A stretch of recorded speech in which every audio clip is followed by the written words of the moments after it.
Okay, so the idea with, again, this problem is that you've already done it. Actually, that you've answered questions 4, 5, and 6, and that you've used the print-based guides for 4 and 5 to score your result or score your answer. And then on this one, I'll work it through with a video and give the point structure within the video. I'm picking this specific one, not just because it's the final question, but because it's a separable differential, which is one of the new topics that we were hitting right at the end of the course.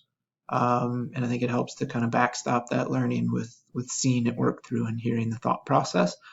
This one's boiled down to a two-part problem, and they actually, from a point perspective, they put 3 points on the first one, 6 points on the second one. And so they're asking you, in a couple previous ones, they had split A into two pieces. Now they're just wedging it together. So they're giving us a differential equation, a y prime, and they're expressing it like usual as dy over dx. And then they're saying y equals f of x is a particular solution passing through 1, 0. So our initial condition is 1, 0. And in part A, they're asking us to write an equation for a tangent line and then use that to approximate what the function's worth at 1.2. And again, just as a note, on part A, you do not need to find the actual function. So you're not looking for what y equals. You're not trying to come up with an f of x.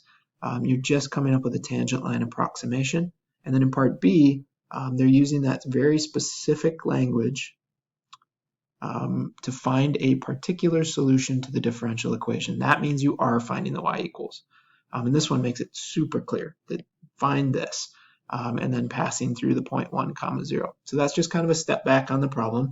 Now let's do it. To do part A, and actually I can probably do that up here, what we're looking to do is come up with an equation for a tangent line. So y minus y1 equals m times x minus x1.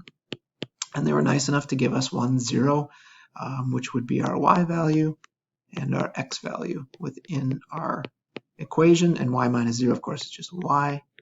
So we get an equation that looks like y equals m times x minus 1, and then our m is determined by the derivative, so by the differential equation.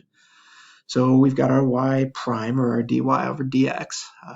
Let me see, I'll switch colors to indicate that we're looking at a different thing here. So I've got dy over dx is e to the y. Well, the y value here is 0, so that's e to the 0. And then I'm going to multiply by 3x squared minus 6x, but x is 1, so it's 3 minus 6. And e to the 0 is just 1, which means my derivative is 1 times negative 3, or negative 3. So that is the slope. So let's see, I'll jump back to my darker colored pen, and we'll say, okay, my tangent line equation then is negative 3 times x minus 1. Okay, and up to here, we've actually picked up 2 of the 3 points available. Coming up in this red, with the slope being negative 3 is a point, and then coming up with any tangent line equation works. And again, whether you choose to express it like this, if you distribute that negative 3 through, any equivalent expression is fine. And then the last point comes with finding our approximate value for 1.2. And again, that gets called a linearization sometimes, because we're using a line to estimate the function. So we're turning it into a line. We're linearizing it to do an estimate. And so we say f of 1.2 is about, or is approximate, and you get this wavy equal sign.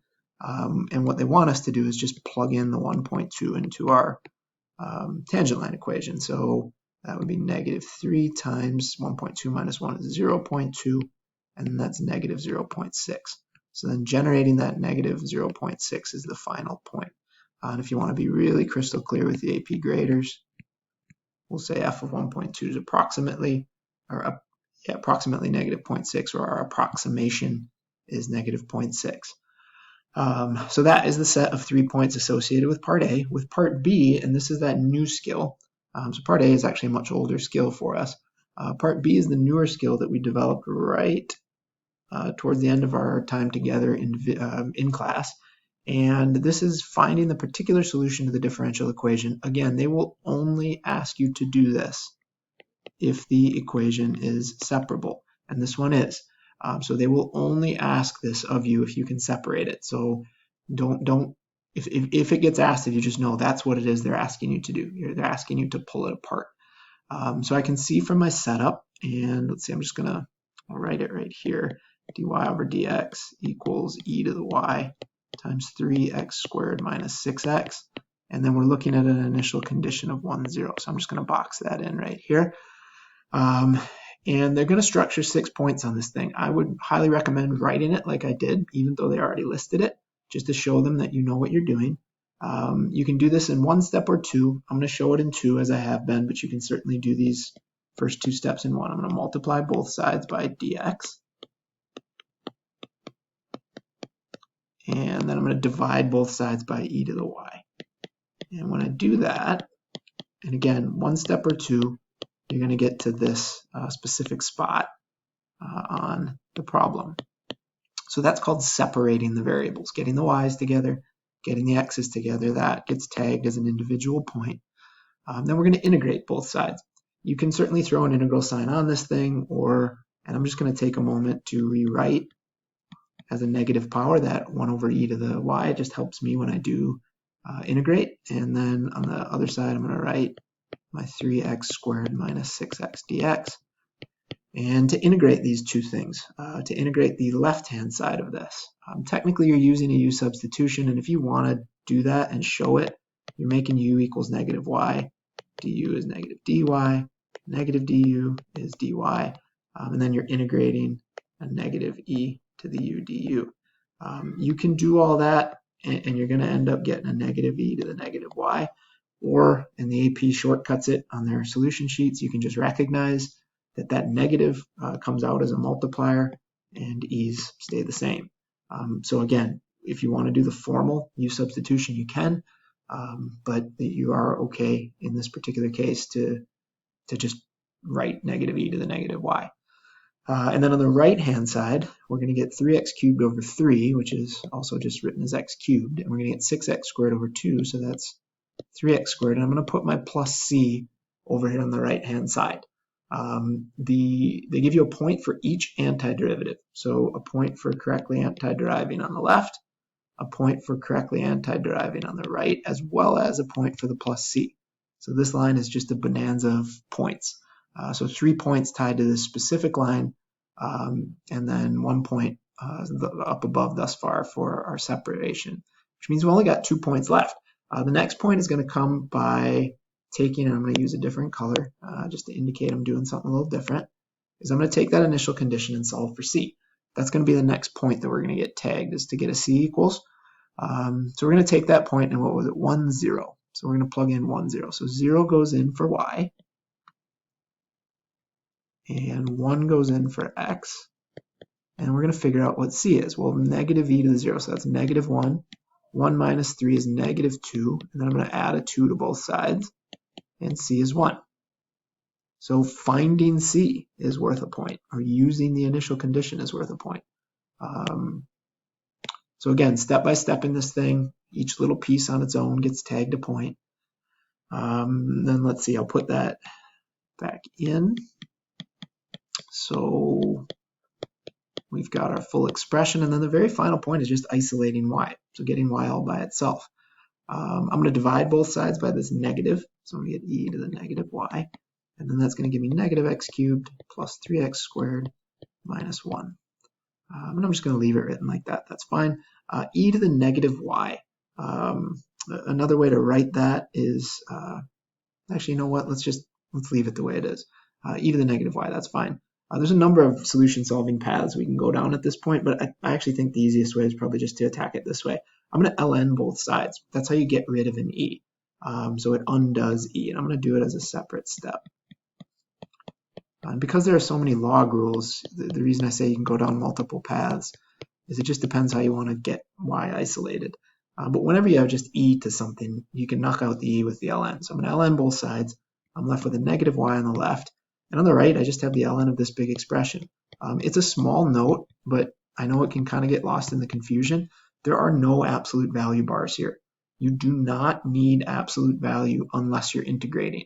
So the absolute value only pops up on integration when you have an ln. And what I mean by that, and this is a total aside on the problem, but why not? If you're integrating 1 over x, the integral of 1 over x dx is the ln of the absolute value of x. And if you have anything else other than x there, you do some kind of u substitution. and I should get my plus C for all my plus C sticklers out there. But whenever you're using ln in any other capacity, the absolute value bars are not there. They only show up when you're integrating. So that's just an aside.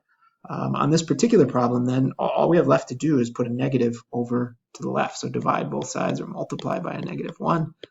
And then because of the ln rules, you are good to go at this point. However, potentially if you wanted to, you could raise this thing to a -1 power. If you wanted to get fancy with it, and then a -1 power means you have 1 over that expression. So you could write ln of 1 over this thing. Any of these are equivalent expressions, so you're good with any of these three.